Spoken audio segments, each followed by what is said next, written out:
Hello students, welcome to SK study class. तो आज हम देखने वाले हैं एडुटेरिया का बिहार तथ्य संग्रह 2024 का न्यू एडिशन है, जो बिहार के सभी प्रतियोगी परीक्षाओं के लिए उपयोगी है।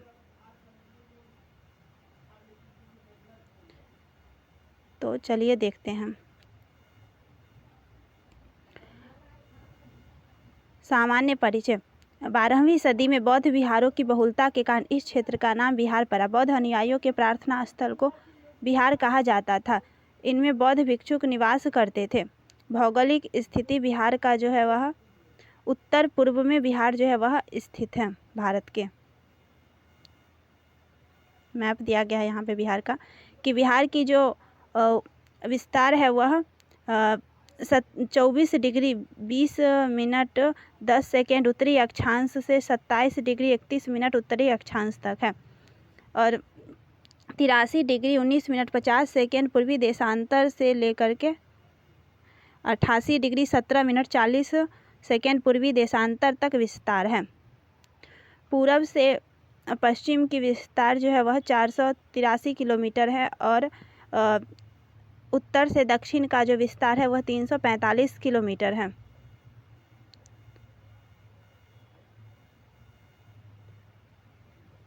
अक्षांशीय विस्तार 24 डिग्री 20 मिनट 10 सेकेंड नॉर्थ से 27 डिग्री 31 मिनट 15 सेकेंड नॉर्थ तक है, और देशांतरीय विस्तार जो है वह 83 डिग्री 19 मिनट 50 सेकेंड से पूरब से जो है 88 डिग्री 17 मिनट 40 सेकेंड पूरब तक है।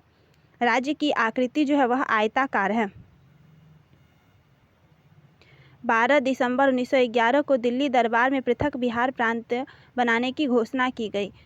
22 मार्च 1912 को बिहार उड़ीसा सहित प्रांत गठन की अधिसूचना घोषणा की गई, और 1 अप्रैल 1912 को बिहार उड़ीसा प्रांत का गठन हुआ, और 1 अप्रैल 1936 को बिहार उड़ीसा अलग राज्य बने। 15 नवंबर 2000 को बिहार का अंतिम विभाजन हुआ और झारखंड एक नए राज्य के रूप में अस्तित्व में आया।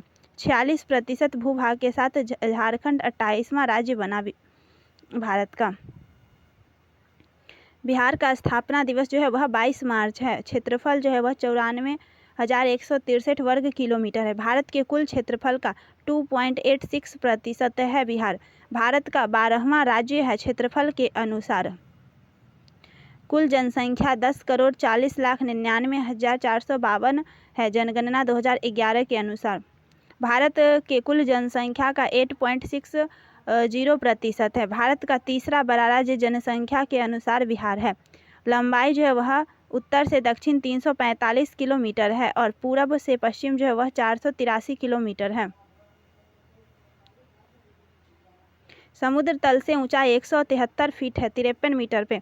औसत वर्षा 112 सेंटीमीटर होता है। प्रशासनिक विभाजन में जो प्रमंडल की संख्या 9 है। जिला जो है वह 38 है। 38वां जिला अरवल है, जो जहानाबाद से टूट करके बना है। जहानाबाद से टूट करके बना है। अनुमंडल जो है वह 101 है। प्रखंड सह अंचल 534 है। पंचायत जो है वह 8067 है। नगर निगम 19 है। 19वां नगर निगम जो है सहरसा बना है। नगर परिषद जो है वह 88 है। नगर पंचायत जो है वह 154 है। बिहार की विधायिका। पुलिस जिला 40 है। 38वां जिलों के अतिरिक्त बगहा एवं नवगछिया पुलिस जिला है। बिहार का विधानमंडल द्विसदनीय है। बिहार विधानसभा सीटों की संख्या 243 है। विधान परिषद सीटों की संख्या जो है वह 75 है। लोकसभा सीटों की संख्या 40 है। राज्यसभा में सीटों की संख्या जो है वह 16 है। विधानसभा में कुल आरक्षित सीटों की संख्या जो है वह 40 है। अनुसूचित जातियों के लिए आरक्षित सीट जो है वह 38 है। अनुसूचित जनजाति के लिए आरक्षित सीट 2 है, कटोरिया और मनिहारी। लोकसभा में अनुसूचित जाति के हेतु आरक्षित सीटों की संख्या 6 है। गोपालगंज, हाजीपुर, समस्तीपुर, जमुई, गया, सासाराम। राज्य की चौहद्दी सीमा। उत्तर में नेपाल देश से सीमा साझा करता है। नेपाल जो है वह बिहार के 7 जिले से सीमा साझा करता है। पश्चिमी चंपारण, पूर्वी चंपारण, सीतामढ़ी, मधुबनी, सुपौल, अररिया और किशनगंज। दक्षिण में झारखंड राज्य से जो है वह 8 जिले सीमा साझा होते हैं। रोहतास, औरंगाबाद, गया, नवादा, जमुई, बांका, भागलपुर और कटिहार। पूरब में जो है पश्चिम बंगाल राज्य से सीमा साझा करता है। पश्चिम बंगाल के साथ जो है 3 जिले साझा करता है, किशनगंज, पूर्णिया और कटिहार। पश्चिम में उत्तर प्रदेश राज्य से जो है वह 8 जिले बिहार के लगते हैं, रोहतास, कैमूर, बक्सर, भोजपुर, सारण, सिवान, गोपालगंज और पश्चिमी चंपारण। राजकीय प्रतीक, राजकीय चिन्ह जो बोधि वृक्ष है। प्रथम राजकीय भाषा जो है वह हिंदी है। द्वितीय राजकीय भाषा उर्दू है। राजकीय वृक्ष जो है वह पीपल है। राजकीय पुष्प जो है वह गेंदा है। राजकीय पशु बैल है, 2013 से पूर्व में ऋक्ष था। राजकीय पक्षी गुरैया, 2013 से पूर्व में फाख्ता था। राजकीय मछली जो है वह मांगूर। बिहार का राजकीय गीत, मेरे भारत के कंठहार तुझको सत सत वंदन बिहार। गीतकार सत्यनारायण, संगीतकार हरि प्रसाद चौरसिया और शिव कुमार शर्मा। मान्यता दी गई वर्ष 2012 में। बिहार राज्य का प्रार्थना गीत, मेरी रफ्तार पर सूरज की किरण नाज करे। प्रमंडल एवं संबंधित जिले, टोटल प्रमंडल कितने थे तो 9। सारण में जिलों की संख्या टोटल 3 है, सारण, सिवान, गोपालगंज। तिरहुत में जो तिरहुत प्रमंडल में 6 हैं, पश्चिम चंपारण, पूर्वी चंपारण, मुजफ्फरपुर, वैशाली, सीतामढ़ी और शिवहर। दरभंगा में 3 हैं, मधुबनी, दरभंगा, समस्तीपुर। कोसी प्रमंडल में 3 जिले हैं, सहरसा, सुपौल और मधेपुरा। पूर्णिया में 4 जिले आते हैं, अररिया, किशनगंज, पूर्णिया और कटिहार। पटना में 6 जिले आते हैं, पटना, नालंदा, भोजपुर, बक्सर, कैमूर और रोहतास। मगध में प्रमंडल में 5 जिले आते हैं, गया, औरंगाबाद, नवादा, जहानाबाद और अरवल। मुंगेर में 6 जिले आते हैं, मुंगेर, जमुई, लखीसराय, शेखपुरा, बेगूसराय और खगड़िया। भागलपुर में जो है वह 2 जिले आते हैं, भागलपुर और बांका। बिहार के प्रमंडल एवं जिले दिए गए हैं, जिसका आप स्क्रीनशॉट ले सकते हैं देखने के लिए, जो हमेशा याद रहे। अब बिहार का इतिहास स्टार्ट है। पहले जो है वह प्राचीन बिहार का इतिहास दिया गया है। प्राचीन बिहार में पाषाण काल, वैदिक काल, महाजनपद काल, मौर्य एवं गुप्त और बौद्ध एवं जैन धर्म में जो विभाजित किया गया है। प्राचीन बिहार के इतिहास के स्रोत। प्राचीन बिहार के इतिहास को जानने के लिए 2 प्रकार के स्रोतों का उपयोग किया गया है, पुरातात्विक एवं साहित्यिक स्रोत। पुरातात्विक स्रोत, पूर्व ऐतिहासिक युग के लिए मुंगेर, चिरांद, सारण में अवस्थित है, चेचर, वैशाली, मनेर, पटना, सोनपुर, सारण, ताम्र प्रस्तर वस्तुएं और मृदभांड जो है वह प्राप्त हुए हैं। मौर्यकालीन अभिलेख, लौरिया, नंदनगढ़, लौरिया, अरेराज, रामपुरवा आदि स्थानों से प्राप्त हुए हैं। बराबर की गुफाएं, राजगीर, नालंदा, पाटलिपुत्र, विक्रमशिला से प्राप्त स्मारक है। खुदाई से प्राप्त सिक्के, मनके व मूर्तियां आदि प्रमुख पुरातात्विक स्रोत हैं। साहित्यिक स्रोत में जो है रामायण, महाभारत, पुराण, बौद्ध रचनाएं, अंगुत्तर निकाय, दीर्घ निकाय, विनय पिटक, जैन रचनाएं, भगवती सूत्र आदि साहित्यिक स्रोत हैं। इसके अतिरिक्त यात्रियों के विवरण जैसे मेगास्थनीज का इंडिका, फाहियान, इतिसिंह, वेनसांग के यात्रा वृतांत, कौटिल्य के अर्थशास्त्र एवं स्थानीय लेखकों के विवरण से प्राचीन बिहार के इतिहास की विस्तृत जानकारी मिलती है। पाषाण काल, पूरा पाषाण काल, इस काल में मानव आखेटक और खाद्य संग्राहक था। दक्षिण बिहार में मुंगेर एवं नालंदा से बड़े और खुरदुरे पत्थर के कुल्हाड़ी, चाकू, खुरपी आदि प्राप्त हुए। ये अवशेष लगभग 1 लाख ईसा पूर्व के हैं। मध्य पाषाण काल, इस काल में मानव आखेटक, खाद्य संग्राहक और पशुपालक था। मानव द्वारा पहला पालतू पशु जो है वह कुत्ता बनाया गया था। दक्षिण बिहार में मुंगेर से छोटे आकार के तेज धार वाले औजार प्राप्त हुए हैं। ये अवशेष लगभग 40,000 से 10,000 ईसा पूर्व के हैं। नव पाषाण काल, इस काल में मानव खाद्य उत्पादक हो गया, मानव बस्तियों में निवास करने लगा था। नव पाषाण काल के अवशेष बिहार के मैदानी भागों से प्राप्त हुए हैं। चिरांद जो है वह सारण में है, चेचर वैशाली, मनेर पटना, सनुआर जो है वह रोहतास में से जो है वह पत्थर एवं हड्डियों के औजार प्राप्त हुए हैं। कैमूर की पहाड़ियों, नवादा और जमुई से गुफा चित्र प्राप्त हुए। ये अवशेष लगभग 2500 ईसा पूर्व के हैं। ताम्र पाषाण काल, चिरांद, सोनपुर, ताराडीह, चेचर, मनेर, सनुआर आदि से ताम्र पाषाण काल के अवशेष मिले हैं। इस काल में पत्थर के औजार के अतिरिक्त ताम्र उपयोग के प्रमाण मिले हैं। ये अवशेष लगभग 1000 ईसा पूर्व के हैं। अब वैदिक काल, आर्यों द्वारा स्थापित सभ्यता को वैदिक सभ्यता कहा गया क्योंकि इस सभ्यता का इतिहास वेदों पर आधारित है। वैदिक सभ्यता को 2 वर्गों में विभाजित किया गया है, पूर्व वैदिक काल 1500 से 1000 ईसा पूर्व तक, और उत्तर वैदिक काल जो है वह 1000 से 600 ईसा पूर्व तक। पूर्व वैदिक काल या ऋग वैदिक सभ्यता का विस्तार बिहार क्षेत्र में नहीं था। उत्तर वैदिक काल में आर्यों का विस्तार गंडक नदी के तट तक बिहार के क्षेत्र में हुआ। बिहार के भौगोलिक क्षेत्र की प्रथम चर्चा शतपथ ब्राह्मण में लगभग 800 ईसा पूर्व की रचना में मिलती है। इसमें बिहार की चर्चा विदेह के रूप में की गई है, जो तिरहुत मिथिला का क्षेत्र को दर्शाता है। ऋग्वेद में बिहार को कीकट या व्रात्य शब्द से संबोधित किया गया है। वराह पुराण में कीकट को अपवित्र प्रदेश कहा गया है। महाजनपद काल 6ठी शताब्दी ईसा पूर्व में अंगुत्तर निकाय और भगवती सूत्र से 16 महाजनपदों की जानकारी मिलती है। 16 महाजनपद में 3 महाजनपद का विस्तार बिहार में था। वज्जी या लिच्छवी, जिसका क्षेत्र जो है वैशाली मुजफ्फरपुर का क्षेत्र था उत्तर की तरफ, और मगध का जो पटना गया नालंदा पश्चिम दक्षिण की तरफ, और अंग का जो है वह पूरब के तरफ भागलपुर और मुंगेर का क्षेत्र था।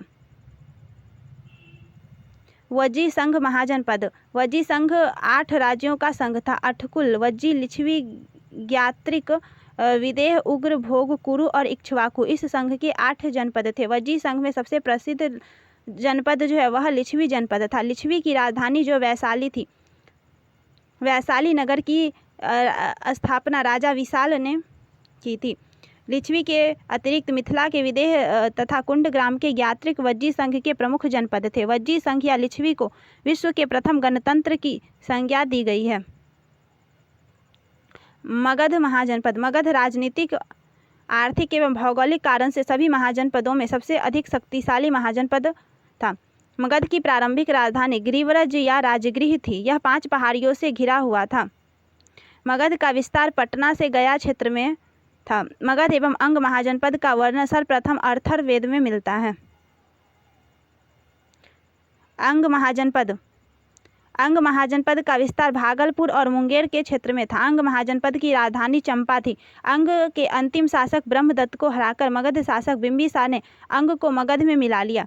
मगध का उत्कर्ष एवं उसके राजवंश। मगध की स्थापना बृहद्रथ ने की थी। बृहद्रथ का पुत्र जरासंध इस वंश का सबसे प्रसिद्ध शासक था। जरासंध को भीम ने द्वंद्व युद्ध में पराजित कर दिया। इसका वर्णन महाभारत में मिलता है। मगध की प्रारंभिक राजधानी राजगृह 5 पहाड़ियों से घिरा एक सुरक्षित क्षेत्र था।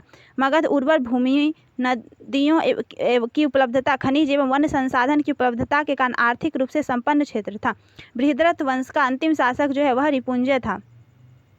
हर्यंक वंश 544 से 412 ईसा पूर्व। इस वंश का स्थापना बिंबिसार ने 544 ईसा पूर्व में की थी। बिंबिसार को मगध का वास्तविक संस्थापक माना जाता है। बिंबिसार ने विवाह नीति द्वारा साम्राज्य विस्तार को प्रश्रय दिया। उसकी पहली पत्नी जो है वह कौशल देवी कौशल की राजकुमारी थी। इस विवाह से उसे दहेज में काशी का क्षेत्र प्राप्त हुआ। उसकी दूसरी पत्नी चेलना या चेलहना लिच्छवी के राजा चेतक की पुत्री थी। उसकी तीसरी पत्नी जो है वह क्षेमा पंजाब के मद्र की राजकुमारी थी। बिंबिसार ने अवंती के शासक चंद्रप्रद्योत से मैत्री संबंध बनाया। बिंबिसार ने चंद्रप्रद्योत के उपचार के लिए अपने राजवैद्य जीवक को भेजा था। बिंबिसार की हत्या 492 ईसा पूर्व में उसके पुत्र अजातशत्रु ने कर दी। अजातशत्रु जो है वह 492 से 460 ईसा पूर्व बिंबिसार के बाद हर्यंक वंश का शासक बना। उसका वास्तविक नाम कुनिक था। बिंबिसार एवं कौशल देवी की मृत्यु के बाद कौशल के राजा प्रसेनजीत ने काशी वापस ले लिया, जिस कारण प्रसेनजीत का संघर्ष अजातशत्रु अंततः अजातशत्रु ने प्रसेनजीत को पराजित कर जो है वह काशी पर अधिकार कर लिया। बाद में अजातशत्रु का विवाह जो है वह प्रसेनजीत की पुत्री वजीरा से हो गया। अजातशत्रु ने वज्जी संघ एवं मल्लों को पराजित किया। अजातशत्रु प्रारंभ में जैन धर्म को मानता था, बाद में उसने बौद्ध धर्म को अपना लिया। अजातशत्रु ने 483 ईसा पूर्व में राजगृह की सप्तकर्णी गुफा में प्रथम बौद्ध संगीति का आयोजन करवाया। सिंहल अनुश्रुति के अनुसार 460 ईसा पूर्व में उदयन ने अपने पिता अजातशत्रु की हत्या कर दी। उदयन ने अपनी राजधानी राजगृह से हटाकर जो है वह पाटलिपुत्र, गंगा, सोन एवं गंडक के संगम तट पर स्थानांतरित किया। उदयन के 3 पुत्र अनिरुद्ध, मुंडक एवं नागदशक थे। नागदशक इस वंश का अंतिम शासक था। अगला वंश जो है वह शिशुनाग वंश। शिशुनाग जो है वह हर्यंक वंश के जगह शिशुनाग वंश की स्थापना किया। शिशुनाग ने वैशाली को राजधानी बनाया। शिशुनाग ने अवंती के राजा अवंती वर्धन को पराजित कर अवंती को मगध में मिला लिया। इसके अतिरिक्त शिशुनाग ने वत्स एवं कौशाम्बी को भी मगध में शामिल कर लिया। 394 ईसा पूर्व में शिशुनाग की मृत्यु के बाद जो है कालाशोक मगध का शासक बना। पुराणों में उसे काकवर्ण कहा गया है। कालाशोक को कालाशोक के समय मगध की राजधानी पाटलिपुत्र हो गई। कालाशोक ने 383 ईसा पूर्व में वैशाली में द्वितीय बौद्ध संगीति का आयोजन कराया। कालाशोक की मृत्यु के बाद उसके 10 पुत्रों ने शासन चलाया। शिशुनाग वंश का अंतिम शासक नंदीवर्धन था। नंद वंश 344 से 321 ईसा पूर्व। महापद्मनंद ने 344 ईसा पूर्व में शिशुनाग वंश को समाप्त कर नंद वंश की स्थापना की। महापद्मनंद ने एक राट अथवा एक छत्र की उपाधि धारण किया। पाली ग्रंथों में महापद्मनंद को उग्रसेन कहा गया है। पुराणों में उसे परशुराम का दूसरा अवतार बताया गया है। महापद्मनंद ने पंचाल, इक्ष्वाकु, काशी, अस्मक, कलिंग, मैथिल आदि राज्यों को पराजित कर मगध साम्राज्य का विस्तार किया। अब तक 321 ईसा पूर्व तक के काल में मगध का सर्वाधिक विस्तार महापद्मनंद के समय में हुआ था। व्याकरण के महान विद्वान पाणिनि महापद्मनंद के जो है वह समकालीन थे। इस वंश का अंतिम शासक घनानंद हुआ। घनानंद के समय ही यूनानी शासक सिकंदर ने भारत पर आक्रमण 326 ईसा पूर्व में किया था।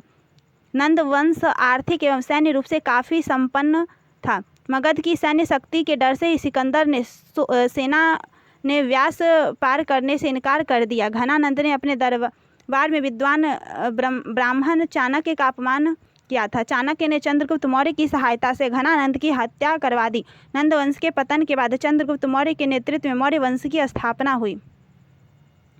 मौर्य वंश 321 से 184 ईसा पूर्व। चंद्रगुप्त मौर्य इसके संस्थापक थे। 321 से 298 ईसा पूर्व इनका समय काल रहा था। जस्टिन एवं स्ट्रेबो ने जो है वह चंद्रगुप्त मौर्य को सेंड्रोकोटस कहा, जिसकी पुष्टि विलियम जोनस ने की है। प्लूटार्क एवं एरियन ने चंद्रगुप्त मौर्य को एंड्रोकोटस कहा है। चंद्रगुप्त मौर्य के गुरु चाणक्य कौटिल्य थे। उन्हीं की सहायता से चंद्रगुप्त ने 321 ईसा पूर्व में मौर्य वंश की स्थापना की।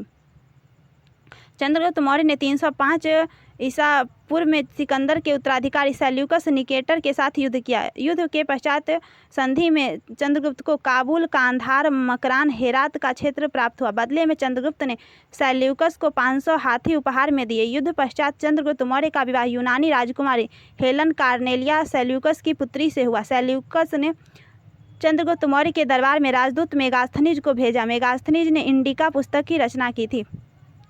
चंद्रगुप्त मौर्य के साम्राज्य का विस्तार उत्तर में जो है वह हिंदुकुश पर्वत ईरान तक, दक्षिण में कर्नाटक तथा पश्चिम में सौराष्ट्र तक विस्तृत था।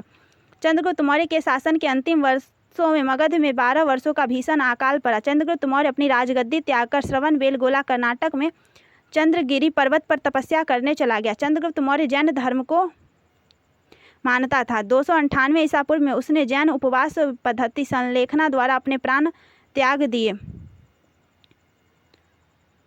उसके बाद उसका पुत्र बिंदुसार गद्दी पर बैठा। 298 से 272 ईसा पूर्व उसका समय काल था। बिंदुसार चंद्रगुप्त मौर्य का उत्तराधिकारी बना। अमित्रघात, सिंहसेन आदि नाम बिंदुसार के हैं। स्ट्रेबो के अनुसार सीरिया के राजा एंटियोकस ने डाइमेकस नामक राजदूत को बिंदुसार के दरबार में भेजा था। बिंदुसार के दरबार में मिस्र के राजा टॉलमी फिलाडेल्फस ने डायनोसियस नामक राजदूत भेजा था। बिंदुसार ने तक्षशिला में हुए विद्रोह को दबाने के लिए अपने पुत्र अशोक को भेजा। बिंदुसार आजीवक संप्रदाय का अनुयायी था। आजीवक संप्रदाय का जो संस्थापक है वो मोगली पुत्तिस गौशाल है। अशोक जो है वह अगला शासक बना 269 से 232 ईसा पूर्व तक। बिंदुसार की मृत्यु के 4 वर्षों के बाद अशोक मौर्य वंश की गद्दी पर बैठा। इससे पूर्व वह उज्जैन का राज्यपाल था। पुराणों में अशोक को अशोकवर्धन कहा गया है। मौसिकी और गुर्जरा अभिलेख से अशोक कहा गया है। सिंहल अनुश्रुतियों बौद्ध ग्रंथ के अनुसार अशोक ने अपने 99 भाइयों की हत्या कर गद्दी प्राप्त की। हालांकि अन्य स्रोतों ने इसकी पुष्टि नहीं की है। अशोक ने अपने शासन काल के 9वें वर्ष में जो है वह कलिंग युद्ध 261 ईसा पूर्व में किया था तथा कलिंग को मगध में सम्मिलित किया। अशोक ने 13वें शिलालेख में कलिंग युद्ध का वर्णन किया। कलिंग युद्ध के बाद अशोक ने बौद्ध धर्म को अपना। उससे पूर्व वह शैव धर्म को मानता था। दिव्यावादन के अनुसार उपगुप्त ने अशोक को बौद्ध धर्म की दीक्षा दी थी। अशोक के शासन के महत्वपूर्ण वर्ष: 9वें वर्ष में कलिंग युद्ध किया था अशोक। 10वें वर्ष में बोध गया की यात्रा। 12वें वर्ष में निगाली सागर की यात्रा। 13वें वर्ष में धम्म का शिलालेखों में अंकन करवाया। 14वें वर्ष में धम्म महामात्रों की नियुक्ति। 20वें वर्ष में लुम्बिनी की यात्रा कर अशोक ने लुम्बिनी में कर घटा करके 1/8 कर दिया। अशोक ने बौद्ध धर्म के प्रचार के लिए अपने पुत्र महेंद्र एवं पुत्री संघमित्रा को श्रीलंका भेजा।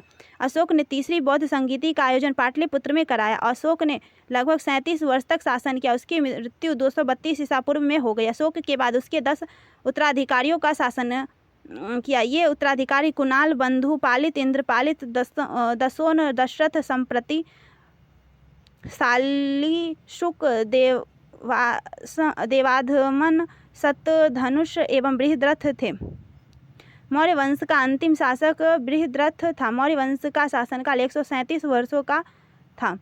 बौद्ध धर्म एवं जैन धर्म: बौद्ध धर्म के संस्थापक गौतम बुद्ध रहे। इनका जन्म जो है वह 563 ईसा पूर्व में लुम्बिनी, नेपाल में हुआ था। उन्हें शाक्य मुनि एवं लाइट ऑफ एशिया या एशिया का ज्योतिपुंज के नाम से भी जाना जाता है। उनके बचपन का नाम सिद्धार्थ था। उनके पिता का नाम जो है सुधोधन, माता का नाम महामाया देवी, सौतेली माँ या मौसी का नाम प्रजापति गौतमी, उनकी पत्नी या का नाम जो है वह यशोधरा। 16 वर्ष की आयु में विवाह हो गया था उनका। उनके पुत्र का नाम जो है वह राहुल था। बुद्ध ने 4 दृश्य को देखा था: बूढ़ा व्यक्ति, बीमार व्यक्ति, एक शव और एक सन्यासी। उन्होंने 29 वर्ष की आयु में गृह त्याग कर सन्यास धारण कर लिया। 6 वर्ष तपस्या के बाद जो है 35 वर्ष की आयु में उन्हें ज्ञान की प्राप्ति हुई। उनके बाद जो है वह तथागत या बुद्ध कहलाए। उन्हें ज्ञान की प्राप्ति वैशाख पूर्णिमा को पीपल वृक्ष के नीचे निरांजना या फल्गु नदी के तट पर जो है वह बोध गया में हुआ था।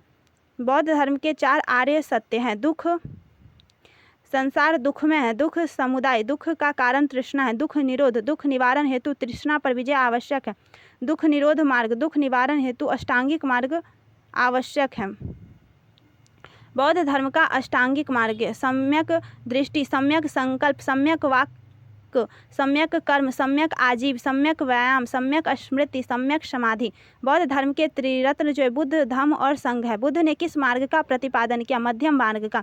बुद्ध ने अपने उपदेश किस भाषा में दिए? पाली भाषा में। बुद्ध ने अपना पहला उपदेश सारनाथ में दिया था। बुद्ध ने सर्वाधिक उपदेश कौशल की राजधानी श्रावस्ती में दिए थे। बुद्ध की मृत्यु 483 ईसा पूर्व में बुद्ध की मृत्यु जो है वह 483 ईसा पूर्व में कुशीनगर मल्ल में 80 वर्ष की आयु में हुई। बुद्ध के प्रथम गुरु जो है वह अलारकम वैशाली के थे और द्वितीय गुरु रुद्रक रामपुत्र राजगृह के थे। बौद्ध धर्म के 10 सील: सत्य, अहिंसा, असत्य, अपरिग्रह, ब्रह्मचर्य, नृत्य गायन का त्याग और समय भोजन का त्याग, कोमल शैया का त्याग, श्रृंगार प्रसाधनों का त्याग, मद्य सेवन न करना। बुद्ध के जीवन के घटनाक्रम एवं उसके प्रतीक: जन्म जो है वह कमल से संबंधित है, यौवन सांड से, महाभिनिष्क्रमण या गृह त्याग घोड़ा से संबंधित है, संबोधि या ज्ञान प्राप्ति पीपल बोधि वृक्ष से, महापरिनिर्वाण मृत्यु पदचिन्ह स्तूप संबंधित है, धर्म चक्र परिवर्तन या प्रथम उपदेश जो है वह चक्र से संबंधित है। बौद्ध धर्म चौथी बौद्ध संगीति के उपरांत 2 भागों में विभाजित हो गया। हीनयान परिवर्तन विरोधी, महायान परिवर्तन समर्थक था। 8वीं सदी में बौद्ध धर्म के आडंबर वाले शाखा वज्रयान का विकास हुआ। बौद्ध धर्म के जो है वह त्रिपिटक: सुत्त पिटक बुद्ध के उपदेशों का संकलन सबसे बृहत पिटक है जिसका संकलन आनंद ने किया। विनय पिटक संघ के नियमों का संकलन है। लघुतम पिटक जिसका संकलन उपाली ने किया था। अभिधम्म पिटक बुद्ध के दार्शनिक विचारों का संकलन। इस पिटक का संकलन मोगलीपुत्तिस ने किया था।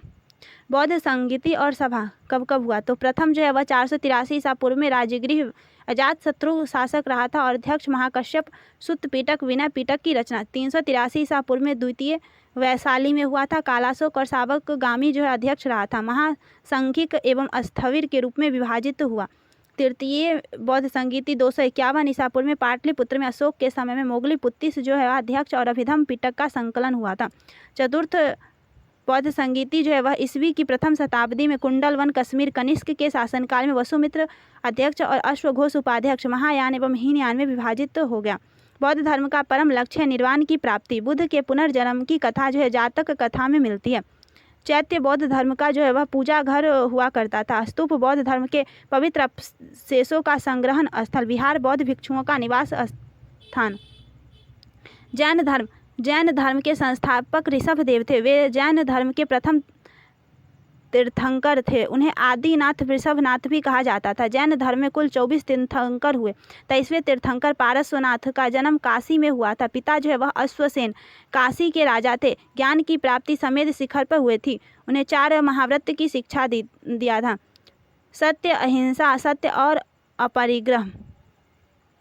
महावीर स्वामी जैन धर्म के 24वें तीर्थंकर महावीर स्वामी जैन धर्म का वास्तविक संस्थापक माना जाता है। उनका जन्म 540 ईसा पूर्व में या कुछ जगह 499 ईसा पूर्व में दिया गया रहा था। कुंडग्राम वैशाली में हुआ था। उनके पिता सिद्धार्थ यात्रिक कुल के प्रधान थे। उनकी माता त्रिशला लिच्छवी गणराज्य की राजकुमारी थी। पत्नी जो है वह यशोदा, पुत्री प्रियदर्शन या अन्नोजा। उनके दामाद जो है जमाली या जमाली। उन्होंने 30 वर्ष की आयु में गृह त्याग दिया। 12 वर्ष के कठोर तपस्या के बाद 42 वर्ष की आयु में उन्हें कैवल्य या ज्ञान की प्राप्ति जरांभिक गांव में ऋजुपालिका नदी के तट पर साल वृक्ष के नीचे हुआ था। जैन धर्म के त्रिरत्न सम्यक दर्शन, सम्यक ज्ञान और सम्यक आचरण है। सत्य जैन धर्म के 5 महाव्रत में सत्य, झूठ नहीं बोलना, अहिंसा, हिंसा नहीं करना, सत्य, चोरी नहीं करना, अपरिग्रह, धन संग्रह नहीं करना और ब्रह्मचर्य, इंद्रियों को वश में करना। 5वां महाव्रत ब्रह्मचर्य जो है वह महावीर स्वामी द्वारा प्रतिपादित किया गया। अनेकांतवाद, स्यादवाद, सप्तभृंगी ज्ञान सिद्धांत जैन धर्म से संबंधित है। महावीर स्वामी ने अपना पहला उपदेश जो है वह राजगृह में दिया था। जैन धर्म के तीर्थंकर और उनके प्रतीक: प्रथम तीर्थंकर ऋषभदेव बैल या वृषभ है। द्वितीय तीर्थंकर अजितनाथ हाथी जो है वह चिन्ह है। 23वें तीर्थंकर पारसनाथ सर्प जो है वह चिन्ह है। 24वें तीर्थंकर महावीर स्वामी सिंह उनका चिन्ह है। महावीर स्वामी के अतिरिक्त जो है वह 12वें तीर्थंकर वासु पूज्य का जन्म बिहार में हुआ था। जैन संगीतियाँ: प्रथम जो है वह 310 ईसा पूर्व में पाटलिपुत्र बिहार में चंद्रगुप्त मौर्य या स्थूलभद्र, दिगंबर एवं श्वेतांबर में जैन धर्म का विभाजन हो जाता है और जैन धर्म के 12 अंगों का संकलन होता है। द्वितीय जो है 512 ईस्वी में वल्लभी गुजरात में देवाधी क्षमा श्रवण के अध्यक्षता में जैन धर्म ग्रंथों का अंतिम संकलन होता है। महावीर स्वामी की मृत्यु 468 ईसा पूर्व में 72 वर्ष की आयु में पावापुरी में हो जाती है। जैन धर्म का विभाजन प्रथम जैन संगीति में श्वेतांबर दिगंबर के रूप में हो गया। दिगंबर भद्रबाहु ने नेतृत्व किया। इसमें परिवर्तन को स्वीकार नहीं करते थे। पूर्ण नग्नता एवं कठोरता को अपनाया गया। श्वेतांबर स्थूलभद्र ने नेतृत्व प्रदान किया। श्वेत वस्त्र धारण पहनने की परंपरा थी तथा यह दिगंबर की तुलना में कम कठोर था। इसमें परिवर्तन को स्वीकार किया गया। शुंग वंश मौर्य वंश का अंतिम शासक जो है वह बृहद्रथ की हत्या कर पुष्यमित्र शुंग ने 185 ईसा पूर्व में शुंग वंश की स्थापना की। पुष्यमित्र शुंग ब्राह्मण था। बृहद्रथ का सेनापति था।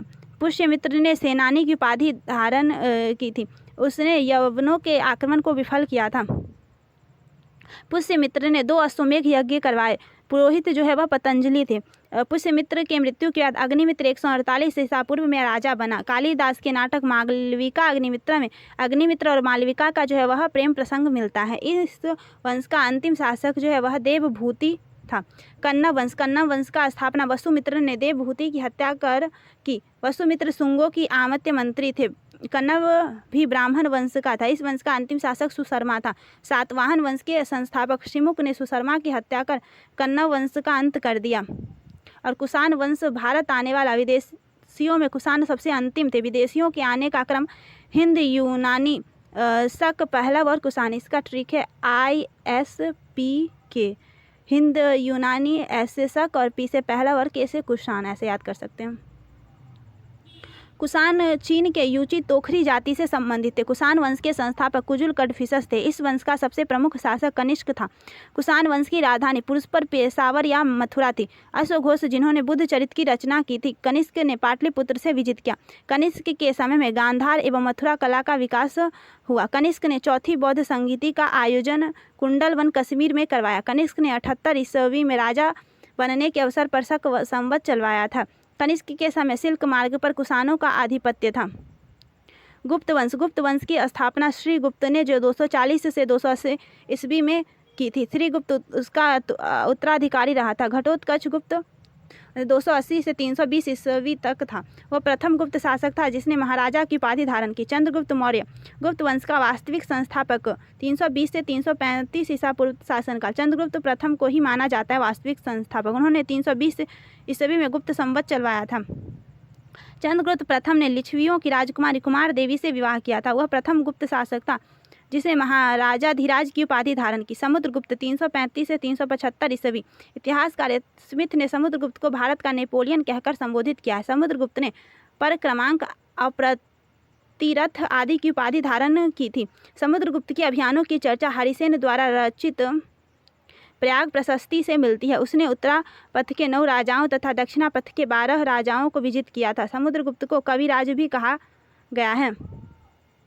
समुद्रगुप्त को उसके सिक्कों पर वीणा बजाते हुए दिखाया गया है। समुद्रगुप्त का दरबारी कवि जो है वह हरिसेन था। समुद्रगुप्त वैष्णव धर्म को मानता था। समुद्रगुप्त द्वारा अश्वमेघ यज्ञ कराने के प्रमाण भी मिले हैं। समुद्रगुप्त के बाद 375 ईस्वी में रामगुप्त राजा बनने का साक्ष्य मिला, लेकिन उसके अयोग्य होने के कारण चंद्रगुप्त द्वितीय ने उसकी हत्या कर स्वयं को राजा घोषित कर दिया। चंद्रगुप्त द्वितीय 375 ईस्वी से 415 ईस्वी। चंद्रगुप्त द्वितीय ने शकों को पराजित कर 389 ईस्वी में विक्रमादित्य की उपाधि धारण की। चंद्रगुप्त द्वितीय ने देवगुप्त, देवराज, देवश्री आदि की उपाधि धारण की थी। चंद्रगुप्त द्वितीय ने ध्रुव देवी से एवं कुबेरनाग से विवाह किया था। कुबेरनाग से उत्पन्न पुत्री प्रभावती गुप्त का विवाह वाकाटक नरेश रुद्रसेन से द्वितीय के साथ हुआ। रुद्रसेन की मृत्यु के बाद प्रभावती ने अपने अल्पवयस्क पुत्रों के संरक्षिका के रूप में शासन किया। उस दौरान प्रभावती ने चंद्रगुप्त द्वितीय की सहायता से गुजरात और काठियावाड़ पर विजय प्राप्त की। चीनी यात्री फाहियान चंद्रगुप्त द्वितीय के समय भारत आया था। फाहियान भारत में 14 वर्षों तक 399 से 414 ईस्वी तक रहा था। चंद्रगुप्त द्वितीय को मेहरौली लौह स्तंभ जो है चंद्र नाम से संबोधित किया गया है। मेहरौली लौह स्तंभ चंद्रगुप्त द्वितीय का माना जाता है। चंद्रगुप्त द्वितीय के नवरत्न कालिदास, धन्वंतरी, अमर सिंह, वराह मिहिर, शंकु, बेताल भट्ट, घटकर, छपनक एवं भरूची थे। कुमारगुप्त प्रथम चंद्रगुप्त द्वितीय एवं ध्रुव देवी का पुत्र कुमारगुप्त प्रथम 415 ईस्वी में शासक बना। नालंदा विश्वविद्यालय की स्थापना कुमारगुप्त के समय में हुई। गुप्त काल में नालंदा विश्वविद्यालय शिक्षा का प्रमुख केंद्र था। बाद में बौद्ध धर्म के शिक्षा का सबसे प्रमुख केंद्र बन गया। स्कंदगुप्त 455 से 467 ईस्वी। मध्य एशिया के बर्बर जाति हुनों का आक्रमण स्कंदगुप्त के समय में हुआ। स्कंदगुप्त ने हुनों को पराजित कर भारत से बाहर खदेड़ दिया। वर्णन जो है जूनागढ़ अभिलेख में मिलता है। अभिलेख में हुनों को मलेच्छ कहा गया है। स्कंदगुप्त ने चंद्रगुप्त मौर्य द्वारा निर्मित सुदर्शन झील का पुनरुद्धार करवाया था। स्कंदगुप्त ने शक्रादित्य की उपाधि धारण किया। गुप्त वंश का अंतिम शासक विष्णुगुप्त था। गुप्त वंश के साथ मगध वंश का अंत हो गया। इतिहासकार वी स्मिथ ने जो है सांस्कृतिक उपलब्धियों के कारण गुप्त काल को स्वर्ण युग की संज्ञा दी है।